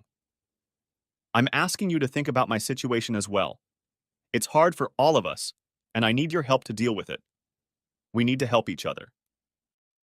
He doesn't meet a human gaze now, afraid of his weakness. But he speaks in a clear voice. If you need a divorce, let me know. Otherwise, I don't think we have anything to talk about. By the way, I'll be living in Brighton during the week, so you'll have to make new arrangements with the kids before and after school. I'll be back at weekends to keep an eye on them. Also, I've quit my job, so after this month, you'll have to pay the household bills. Now she looked horrified. Jack, what have you done? What about the kids? You didn't think about them. You didn't think things through. No, Caroline, it was you who didn't think. I've had plenty of time to figure out what I want. I just didn't see any reason to consult you about my decisions. I'm a student again. I'm going to get my PhD. I'm going to rent a place near the university library during the week and come home to my kids on the weekends. You're leaving me? He shrugged. You've been gone a long time. Call this arrangement whatever you want, but it shouldn't affect you much. You can have as many lovers as you want. It doesn't matter to me. But you'll have to be here with the kids during the week, and I'll look after them on the weekends. Is that too difficult for you? It's not a good idea. You have to be sensible, Jack. It's too late. It's all done already. You'd better think about who's going to pick up the kids when they finish school. Maybe I can get back in time to do it on Fridays. I won't be unreasonable. You're making this as difficult as you can. You hate me. I'm going to move on with my life. I don't care what you think or how it affects you. One more thing, he adds.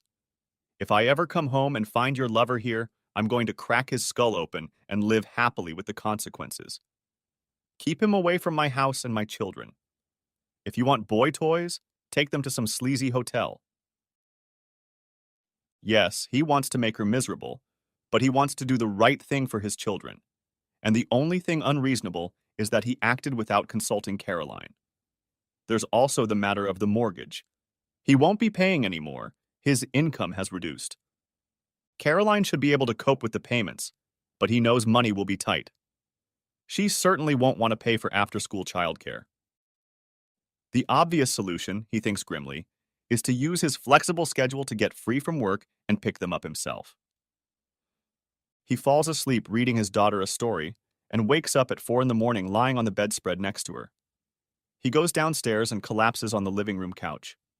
Soon, he falls asleep again. Next chapter. The new routine started immediately. Jack had gotten up early to load the car with everything he needed in Brighton. He'd drop the kids off at school, drive to work to arrange leave, pick up the kids after school, and then drive back to the university to deal with digs and library access. I won't stay here and interfere with your social life. I'll start research right away and my employers can come and get me if they want. I'm due enough vacation to make it to the end of term. What will we tell the children? She asked machine-mindedly. I'll talk to them on the way home from school. They won't like it, but they won't have to deal with a cheating wife and they'll be fine. I'll promise them to come every weekend. And on vacation, I'll do my best to have them stay with me.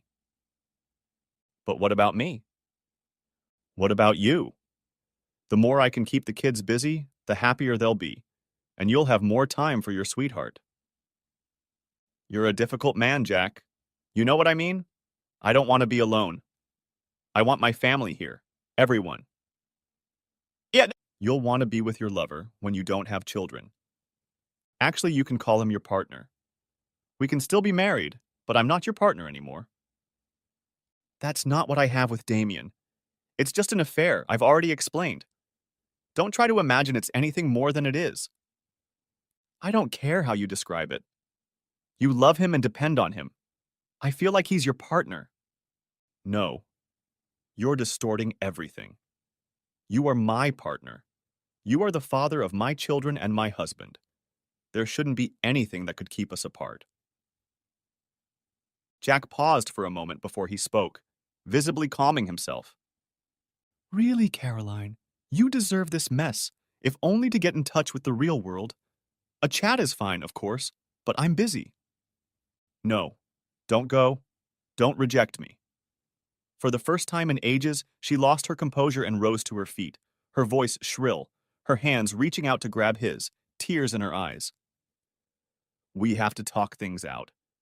I've worked hard to figure out what happened to me. You need to think about it too. Give me some time. Please. He snorted contemptuously and walked out. Caroline felt like she'd been kicked, and Damien hadn't been much help when she'd called him, wanting sympathy. He couldn't understand why she still hadn't told Jack about the letter and demanded that she do so immediately. She wanted to go to bed and never get up again, but she knew Jack would be back with the children soon. She didn't like to ponder events, but the conversation with Jack was running through her head, and she realized that he had known about Damien for a long time and hadn't said anything. It seemed unthinkable. She'd never considered what would happen if Jack found out about the affair, all such negative thoughts she'd brushed aside. Now she realized how reckless she'd been, deciding without thinking that she'd handle whatever happened one way or another. But Jack's reaction completely surprised her. There was no struggle, no screaming, no tears, just cold determination and a sense that she had disappointed him. Why hadn't he resisted the affair and fought for her return? He had left her, and strangely enough, she felt it belittled what she had done. She wanted to yell at him, "Jack, it's not the end of the world. We can work this out. I'll do everything I can to make sure you're okay. But he wasn't there to hear. Later, the children ran into the house, overwhelmed by the news. Mommy, Daddy's going to live in Brighton, Ben shouted, barely in the doorway. We've been there. It's amazing there. He says we can try the fairground rides on the pier next time we go. And I'm going sea fishing too. We'll have to be up before dawn. She smiled and nodded, her eyes filling with tears. Amy threw herself into her arms and cradled her face in her arms. I want to go with Panda to Daddy as soon as I can because he's going to be lonely alone, she murmured in a way that Caroline strained to hear. Did he say that? Caroline asked softly, not knowing what Jack had told them and not knowing how to respond. He says there are a lot of people at the university, but he always feels lonely when he's not with us. I'm sure you see him a lot, Caroline said. But I'll have to read you bedtime stories during the week instead of Daddy. That's no good. You're always too busy to read it properly. I'll read to myself, and I'll save the bedtime stories that Daddy likes until he comes home to read them with me. Caroline did her best, but kept looking outside to catch Jack as he came in. Where's your daddy? She asked Ben eventually. He said goodbye to us in the car. Said he had to hurry and that he'd pick us up from school on Friday. I think it's a shame he's not here. Tell him that, Mom.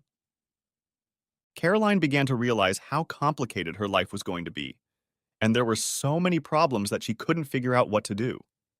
She was tormented by the pain of Jack's rejection of her and his stubborn refusal to accept any part of her point of view. Why couldn't he understand that she had to do it, or she would spend the rest of her life feeling that she had missed a rare chance to express and realize herself? He was being unreasonable, but if she was honest with herself, she knew she should have expected it. That was why she had kept her affair a secret, despite her guilt and unwillingness to act dishonestly. She believed that love mattered and they would find a way out. Her love for him and the love he must still have for her. She couldn't believe that he could just stop loving her after so long together. But when she looked into Jack's eyes, she saw indifference and disgust there. Mostly indifference. He had put her out of his mind and was already thinking about life without her. When she relaxed enough to think, the biggest problem was money. How could Jack imagine that she could live on her salary alone? Yes, she was paid well, but her income was already completely depleted. She had never been good at saving money, and there was still a big mortgage to pay. Even worse were the problems caused by the emails at her job. When she returned from London, she went into work and was immediately called into a meeting with one of the executive directors and the head of HR.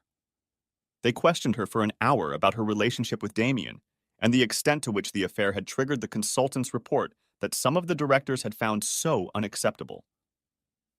She insisted again and again that the affair had started after the report had been written and had taken place completely outside of work. But there was no proof, of course, and by her own admission, she discussed the consultant's findings with Damien. By the end of the interview, it was clear that she was no longer a clever novelty in the eyes of her employers. They hinted that they doubted whether they could keep her in such a demanding position where it appeared she lacked sound business judgment. If she lost her job, she and her children would be left destitute. It kept her up at night. She couldn't turn to Damien. He had more problems with his job than she did, and she couldn't escape the feeling that he blamed her for what had happened. His employers accused him of having an affair with a female client under the guise of consulting. Even worse, they said, was that he allowed an unprofessional situation to develop that damaged the company's reputation. He then compounded the problem by slandering a valued client. His defense was to prove that he did not send the letter. With proper assistance, it was fairly easy to determine the IP address of the computer from which the letter was sent, but it certainly proved that it was his own computer. His assumption that Jack had burglarized his house and sent the email was met with skepticism. There was no evidence of a burglary. On the other hand, he had evidence, albeit inconclusive, that he had been in London when the email was sent. He demanded of Caroline that she get Jack to confess to sending the message. She knew that would not happen. Caroline's once quiet life was now full of drama. When she had started her affair, it had never occurred to her that money would be an issue. She had seen Damien as an additional asset, as a free man with a high-paying job who could take care of the extra expenses, hotels and meals, associated with their affair. Jack earned more than all of them. His resignation was an unexpected and weak response to the situation because it hurt the children as much as anyone else. She wondered how she was going to pay the mortgage, utility bills, and buy food. It was ridiculous to imagine that she could ask Damien for money to help keep the family afloat. But she thought about it anyway. Why not ask Damien for help? Previously, the mistress had been kept by her suitor. She couldn't do that because in her mind the excuse for the affair was that she was strong enough to deal with the consequences. Asking for money would prove that she wasn't. Upon reflection, she decided the best plan was to tell Jack that if he wasn't willing to make a financial commitment, she'd have to ask Damien to help. Jealousy should prompt more humane action. Amy began carrying Panda around the house and only putting her down when Jack came home for the weekend. Caroline told her that this was silly behavior for a 9-year-old girl and shamefully yelled at Amy when she tried to take the battered toy to school. Then she had to spend time trying to calm her daughter down when she herself was tired and wanted to scream. And Ben complained about the dinners she cooked. I don't like onions and cabbage, and that's what you always cook. When I go to Daddy's, I eat fish and chips. You're going to eat what you're given, and it's going to be what we can afford, she told him. The first weekend Jack was home, they could barely sit together in the same room and barely said anything to each other all weekend. Jack spent most of his time with the kids anyway. She looked for an opportunity to discuss the future, but the moment never came. He left on Monday, taking the kids to school on his way out of town. When Caroline arrived at work, she was called into another meeting, this time with the head of human resources. He offered her the position of head of administration and secretariat to replace her current position in operations. The front office no longer trusted her, business judgment, and didn't want her working with clients. As a concession, she would keep her current salary and a note of the decision would be made in her personnel file. If she objected, a Stage 1 disciplinary hearing would commence, with a panel chaired by a board member. Her behavior in connection with the consultant's report would be reviewed. Caroline knew she would have to come to terms with the change in responsibilities. She was relieved to have a job, but had no doubt that the made-up position was a demotion. Back at her desk, she felt she was being humiliated and became very angry. Why was she being punished for something she hadn't done? Her affair had nothing to do with work, and in any case, the letter was a fraud. On Monday evening, she wrote to all the people who had contacted her in response to the email sent from Damien's account. Among them were her parents and many friends. Thank you for your concern. I can't say much, but yes, Jack and I have had some issues that we are working on. The letter you may have seen was a hoax, a criminal act that has caused me a lot of harm and heartache. Please don't add to this and don't believe everything you read on the internet. The amazing news is that after working so long at his bank, Jack has decided to go back to school and get his PhD. Of course, this will require sacrifice from all of us, but we can do it. After all, it's such a good cause. With love from Jack, me and the kids, hope to see you soon. It was in the spirit of bravado on Tuesday that Caroline made her first weekday trip to see Damien since the crash. She had dropped the kids off at school and so couldn't arrive early enough to make up the hours and had to pick them up at the end of the day. She also had a meeting at her new job in the middle of the day, and it was hard to relax under those circumstances. She enjoyed being around Damien, but he seemed tense and reserved, didn't dress up for her, and hardly said anything. Afterward, they drank coffee and picked at the food Damien had brought. Neither of them were hungry, and the somber topic of conversation kept them from enjoying themselves. Damien still wanted proof that Jack had sent the letter and was pressing Caroline to get him to admit it. Jack isn't home. He quit his job and is spending the week in Brighton. He's certainly not in the mood to listen to me. Not only did this news not disappoint Damien, it seemed to make him happy. Then tell him you'll throw him out for good if he doesn't come clean. Don't push me. I don't even know Jack wrote that letter. You may have other enemies. Use your intelligence. Damien was furious. Who else had a motive? Who knew about us and could have gotten your picture? She was quiet for a moment, then said hastily, I'll do what I can. But Dem, we're all right, aren't we? We're not going to let this mess ruin us too, are we? Sure, but we need to sort out our jobs so we can move on with our lives. I'm glad your husband is gone. Now you can give me the time I deserve. She wanted to remind him that she still had her children and tell him that she would do everything she could to get her husband back, but they didn't have much time left. She returned from that visit to Damien, shaken by what had happened and unable to explain the reason for her shock. She never once felt that Damien cared for her or that she had his support. With Jack gone, she needed him and no longer felt any guilt. But as a form of communication, he was hopeless, and they might as well have been strangers. She reasoned that they were stressed and short on time. Things would work out. But she couldn't help but wonder if all they shared was fun, and that now that Jack was gone, she was making impossible demands on the relationship. If that was the case, she'd find the strength to rebuild her relationship with Damien and work on Jack. He'll come back when he's calmed down, she convinced herself. He'll realize it's what's best for the kids, and we can work out a deal so Damien won't be a problem for us. I just need to separate my two men and show each one that I love him. Damien is worried about his job, and Jack is reacting to shock and his pride, nothing more. He doesn't have any money anyway, so he'll have to go back. Every night, Caroline returned home to the rambunctious children and no one to help her. When she finally put them to bed, she was exhausted and saw nothing of interest. She hated her new job and was obsessed with money. And every night she returned to the basic truth of her choice: either stay faithful and save her marriage, or gamble and jeopardize her relationship with Jack. She had chosen the risky path, and she had no one to blame for the way things had turned out but herself. It was embarrassing to think how much she was looking forward to the weekend. Instead of two disgruntled children, it was handsome Jack and her kids, so excited they could barely sit still for dinner.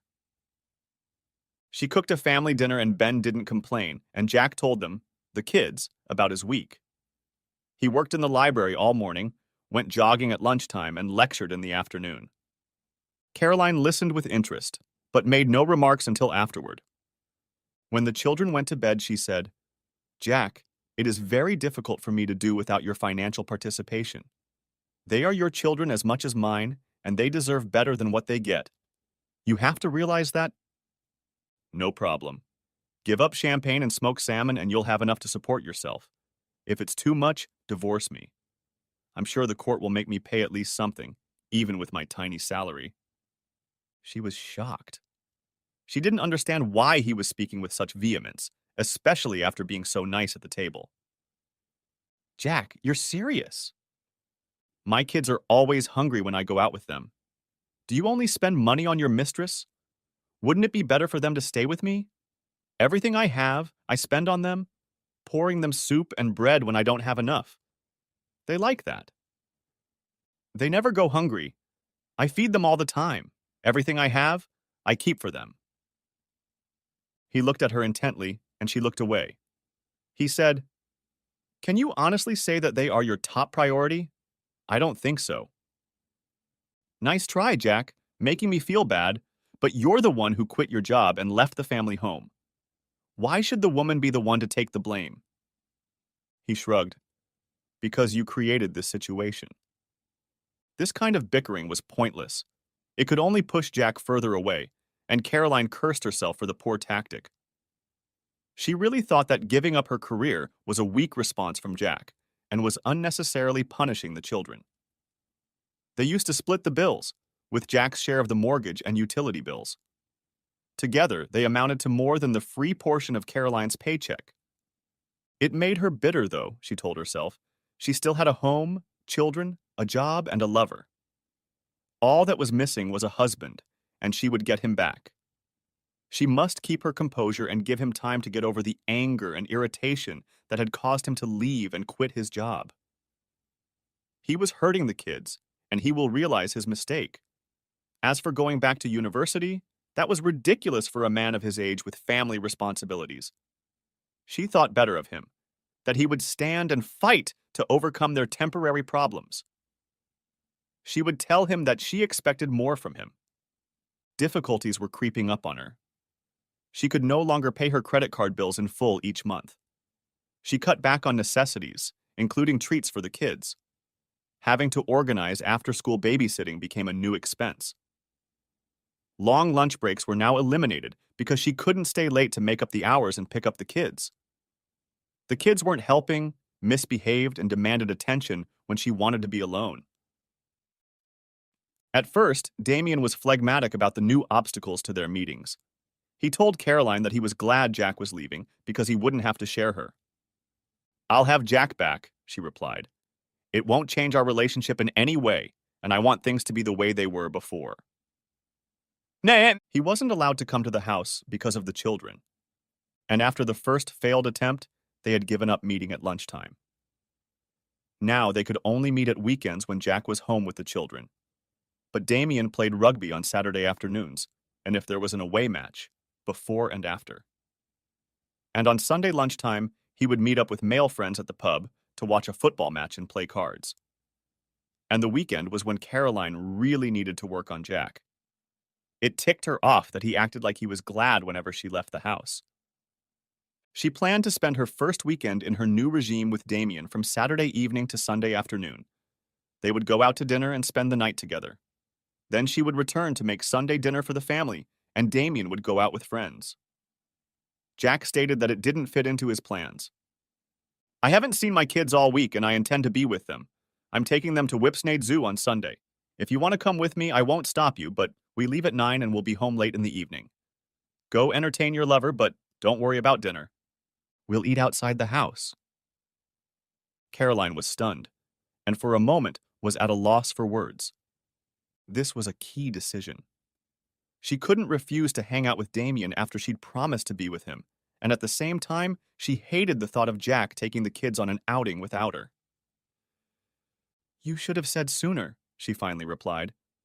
"I'd love to come, but I can't change my plans." "No problem."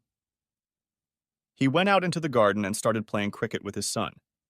She realized she had been outsmarted and made coffee while she thought it over.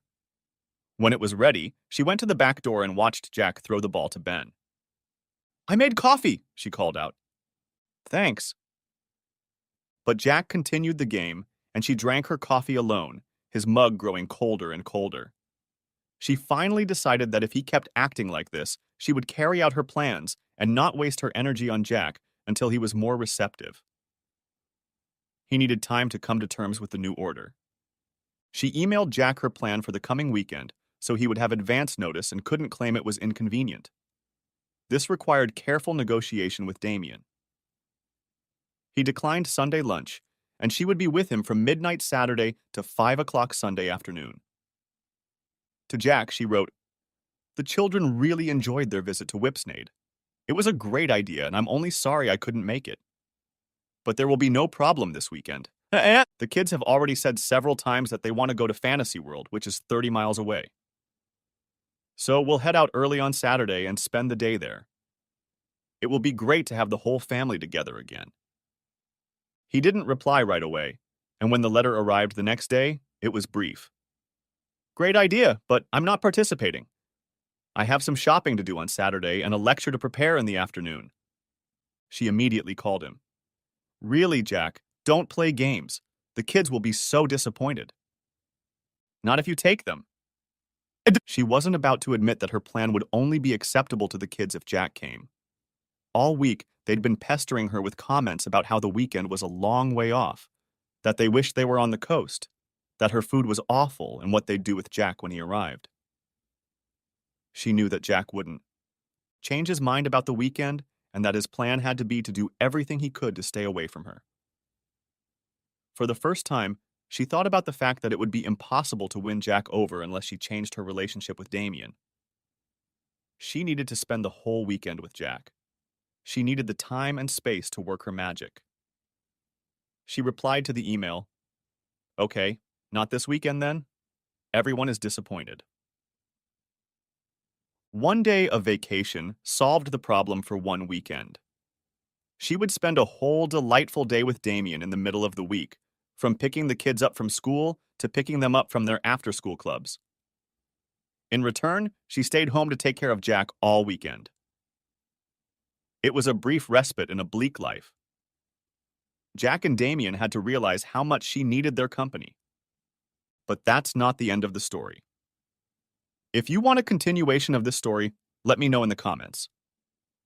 Part 2 will be released 12 hours after this video is published.